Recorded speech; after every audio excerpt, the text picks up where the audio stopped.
Hello everybody, Chris here, and in this video I wanted to review for you guys the SoMIC G941 headset. As you can see now, I've switched over to the headset's microphone, and this little microphone here is the main reason why I actually went ahead and purchased the headset. Because as you may have noticed, when I record a lot of my videos, I'm doing it in a very noisy area, so I actually needed a microphone that's very close to my face.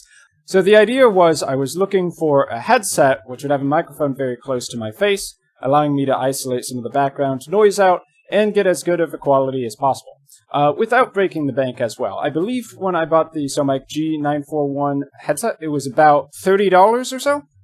It doesn't actually have 7 speakers inside it. I mean, obviously you see 2 ears, 2 speakers, right?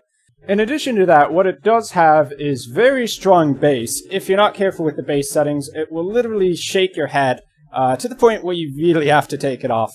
So for instance, if you go into the enhancement settings inside of Windows, you're going to notice that there's a bass boost on there. I would strongly recommend you don't use that because by itself, it's already got a really strong bass. In addition to that, having loudness equalization is actually a really good feature. When you're playing videos back in, let's say, VLC Media Player, sometimes the audio isn't always 100% even. That's one of the things that really ticks me off.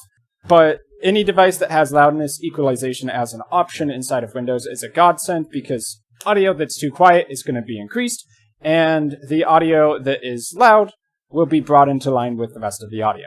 Now, the sound quality of the headset itself, I would say, is good. It's not anything groundbreaking, but as I mentioned, the sound quality of the headset was kind of a secondary purpose for buying it. I would say at the $30 price point, along with the emulated 7.1 surround sound speakers that you have inside of it, does give you a solid audio experience. I would say compared to the $20-25 speakers I have behind the computer, this sounds better than that, and this was just $5 or $10 more. Now, as far as the microphone quality goes, you can obviously hear it right now. Currently, I'm using Reaper filter, which does remove some of the sound quality. It might not sound as much like my real voice as it possibly could, because I'm using Reaper filter in order to take out a lot of the street sounds. That said, I think it's a pretty decent microphone. You can kind of tell for yourself and be the judge of that. In fact, I will put in a little clip of it right here, how it sounds without me using the Reaper filter. So this is how it would sound with no filters whatsoever. If you're able to be in a quieter location, your audio may sound a lot closer to this. So as for the controls and the connection for the headset, it is USB based, so it's going to plug it into a laptop or a desktop computer's standard USB ports.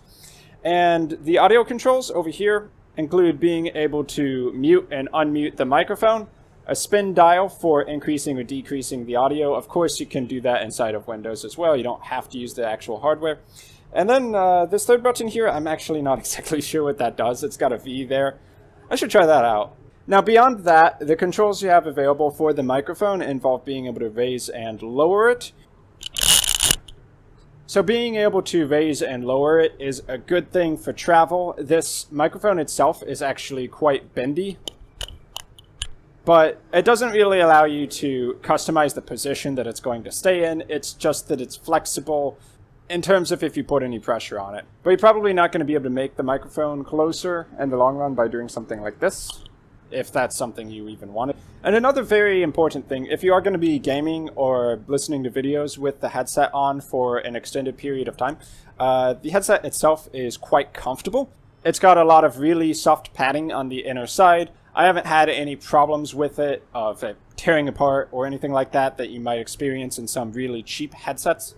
So if you value not suffering with your ears in terms of the physical pain, you're definitely going to want to have a decent headset on, simply for that reason. So overall, I think that the SoMIC G941 is a really solid buy for the price. There's nothing particularly outstanding about it, but once again, at $30, what can you really expect? It's not going to perform like a $100 or $200 headset, but what you do get is a pretty solid microphone, a comfortable headset, USB based, that also has decent sound quality and 7.1 emulated surround sound. So this is a headset I could recommend to anyone who's on a budget or just looking for something entry level. Whether you're going to be watching movies, listening to YouTube, playing games, or even possibly doing some streaming, I would say that I have found no obvious flaws with the headset in the few months I've been using it. So really cool. So that's pretty much going to be it for this video. Let me know what you thought of it with a like or a dislike.